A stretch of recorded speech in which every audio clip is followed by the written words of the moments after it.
Buenos días o buenas tardes. En estos momentos le voy a hablar sobre consideraciones morfológicas sobre el sistema broncopulmonar. De esto les voy a hablar. Pero primero tengo que decirles una cosa. Díganme en dónde voy yo a denunciar al gobierno colombiano. Díganme en dónde yo voy a denunciar al gobierno de los Estados Unidos. Dígame a dónde voy yo a denunciar al Reino Unido y a la Unión Europea. Dígame a dónde voy yo a denunciar el organismo de las Naciones Unidas. Si el gobierno colombiano es un gobierno totalmente corrupto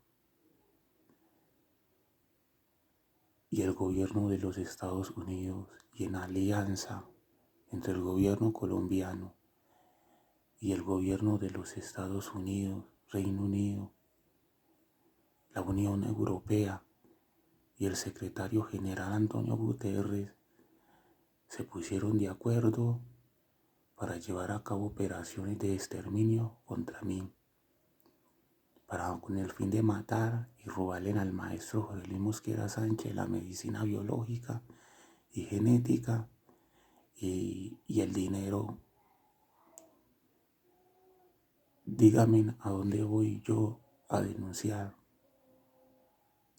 Si cuando comenzó la emergencia sanitaria y yo estaba con el personal científico desarrollando las vacunas contra el coronavirus COVID-19, reunió el secretario general Antonio Guterres a todos los miembros y le dice al secretario general Antonio Guterres a todos los miembros que me quitaran, que me robaran la medicina biológica y genética,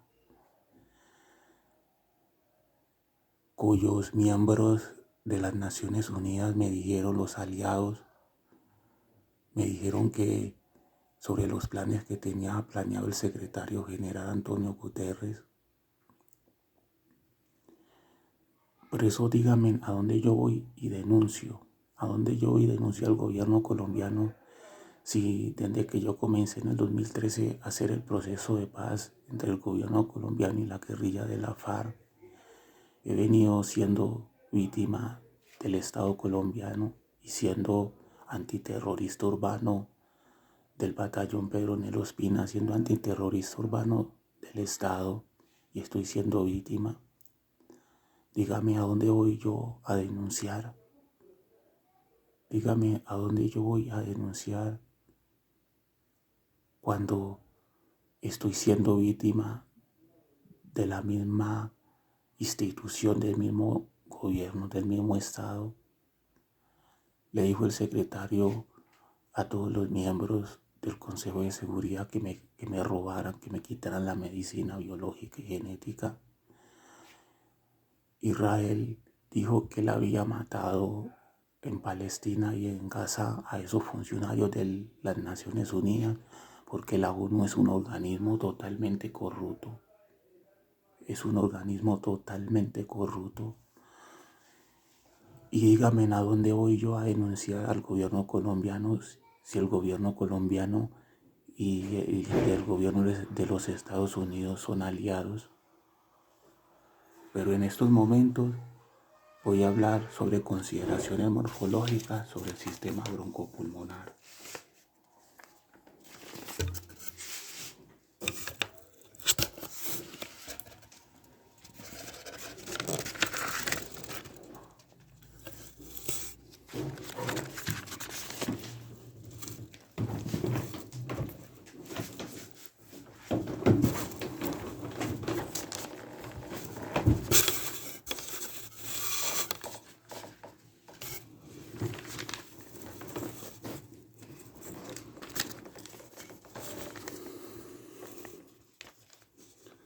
Ponga mucha atención.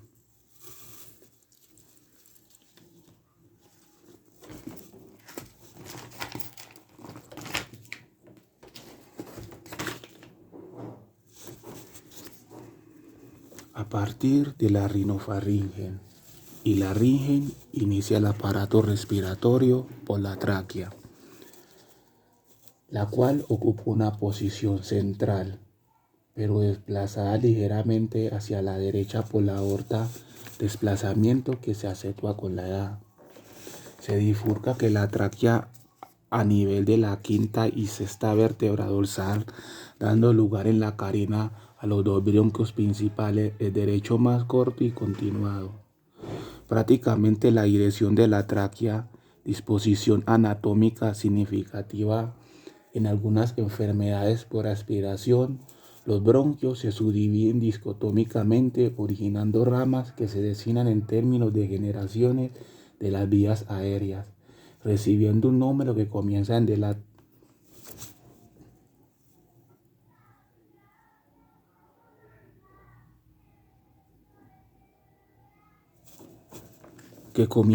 la tráquea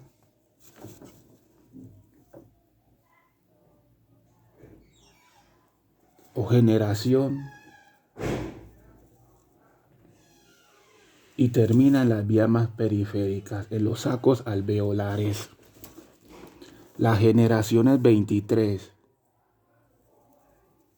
y las primeras 16 generaciones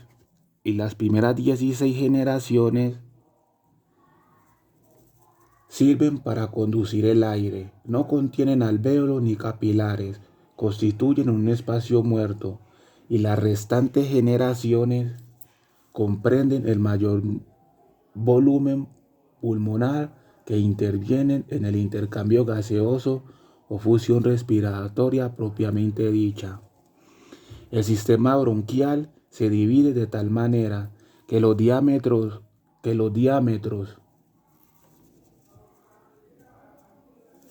de cada par de ramas exceden al diámetro de la rama original, y es así como el área total de cada sección aumenta progresivamente hacia la periferia a partir de la sexta generación de un área de 5 comoeseos en la tráquea. Se llega, por ejemplo, a una de las 500 comoeseos en la 18. Es la suma de todas estas áreas de sección y la especial arquitectura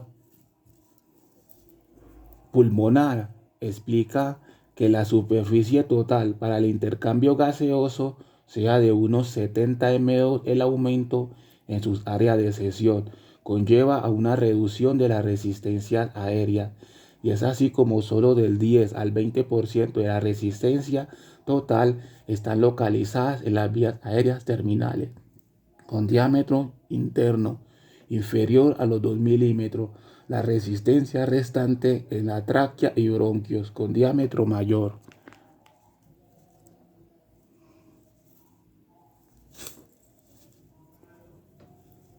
Existen tres grandes grupos de vías aéreas. 1. Bronquios cartilaginosos. 2. Bronquiolos membranosos. Y 3. Conductos de intercambio gaseoso. Vamos a leer primero, vamos a hablar de los bronquiolos cartilaginosos BR. Vamos a hablar de estos. Los bronquiolos cartilaginosos BR tienen cartílagos en sus paredes. Están recubiertos de epitelio ciliado, pseudo-estratificado. Contienen numerosas glándulas serosas y mucosas, células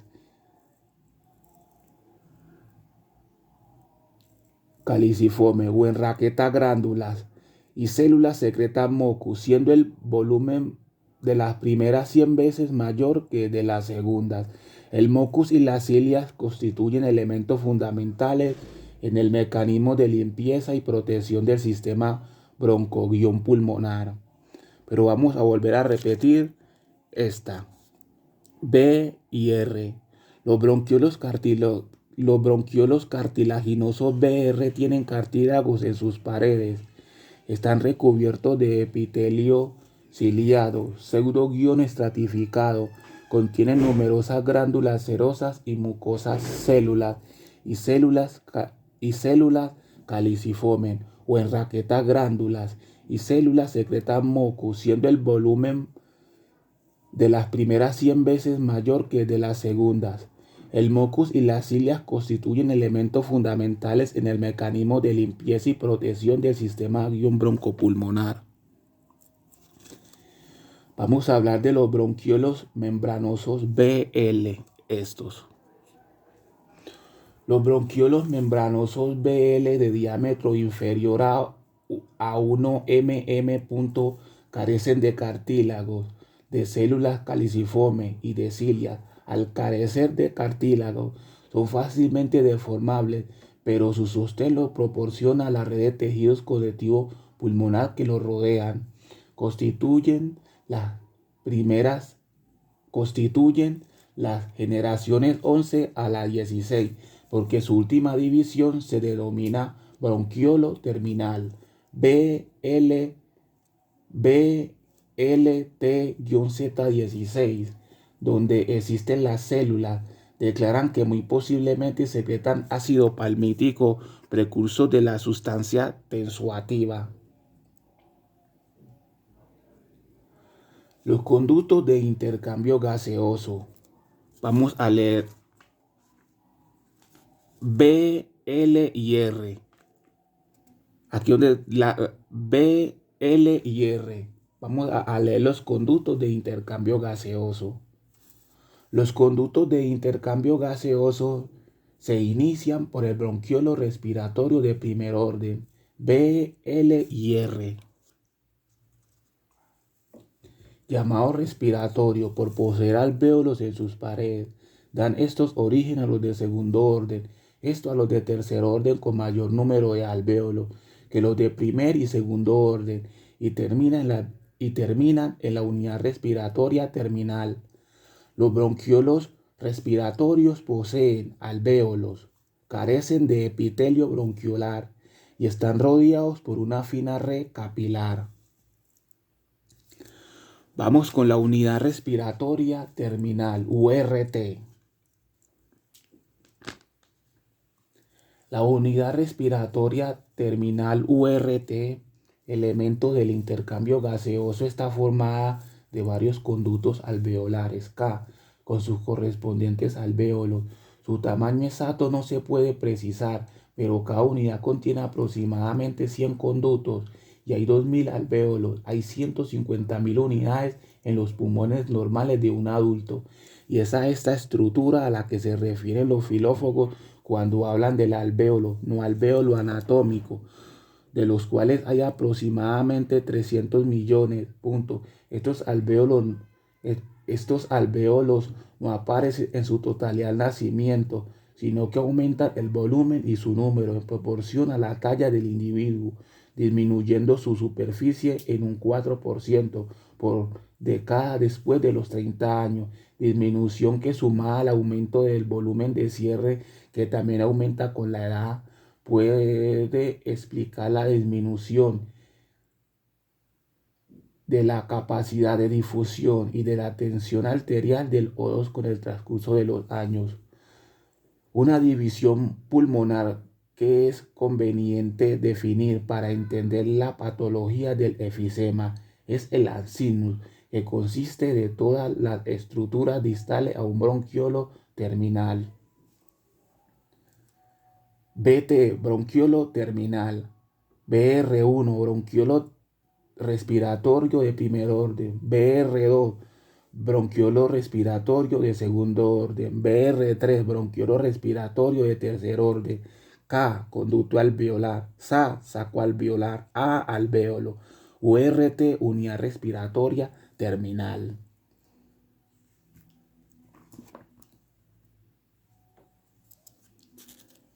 Estas son las resistencias.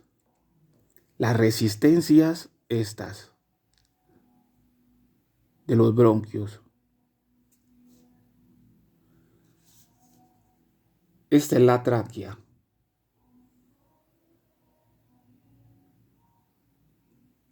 Estos son los bronquiolos cartilaginosos. Estos son los bronquiolos membranosos.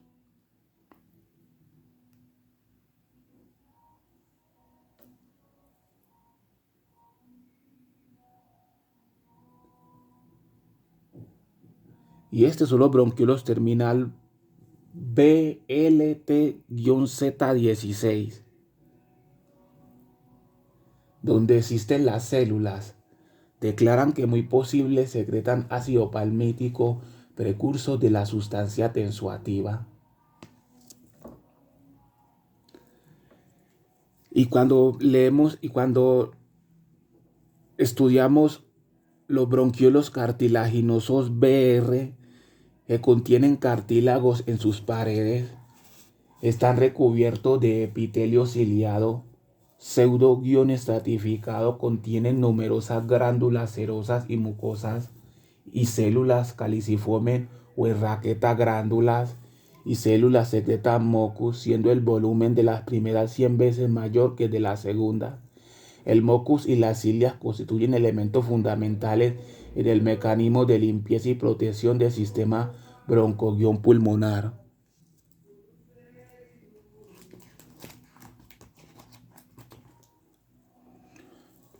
Vamos con los conductos alveolares. Los conductos alveolares revestidos como los alvéolos por su...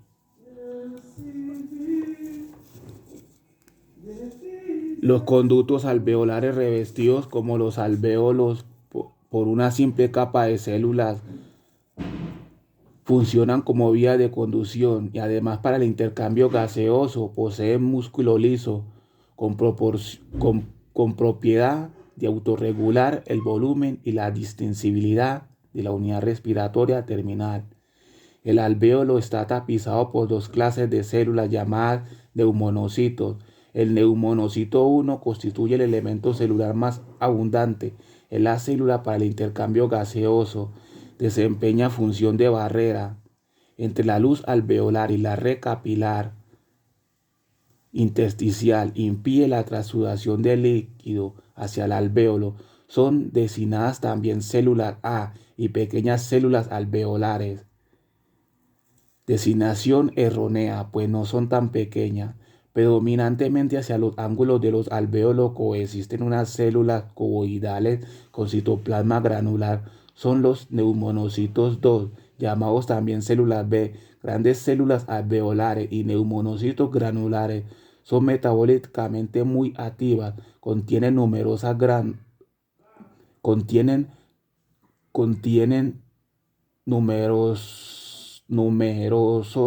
organillos, sí, ya que me acuerdo, contienen numerosos organillos intracelulares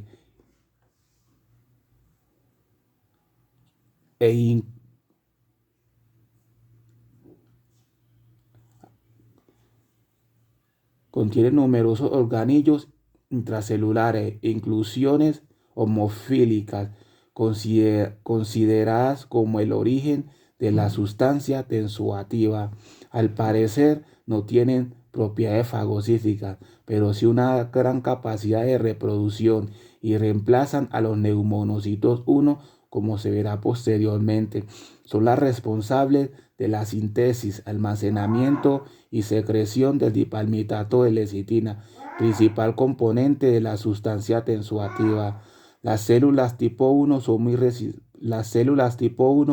muy sensibles porque representan una población de células epiteliales completamente desarrolladas, envejecidas, y su mayor superficie las hace más vulnerables. No sufren división mitotótica.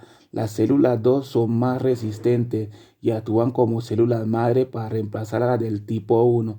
Son los únicos componentes del epitelio alveolar que pueden proliferar y consecuentemente una lesión de revestimiento alveolar deben ser reemplazadas por ellas con la necesaria transformación en el epitelio escamoso. La superficie alveolar está recubierta por líquido caracterizado por la presencia de un material, probablemente una lipoproteína, que contiene un fosfolípido, el dipalmitato de lecitina. Este material confiere a la superficie alveolar propiedades de actividad de superficie, de manera que la tensión superficial varía grandemente con cambios en la superficie. Cuando aumenta la superficie, lo hace igualmente la tensión superficial. y al disminuir la superficie disminuye la tensión y la tendencia al colapso alveolar.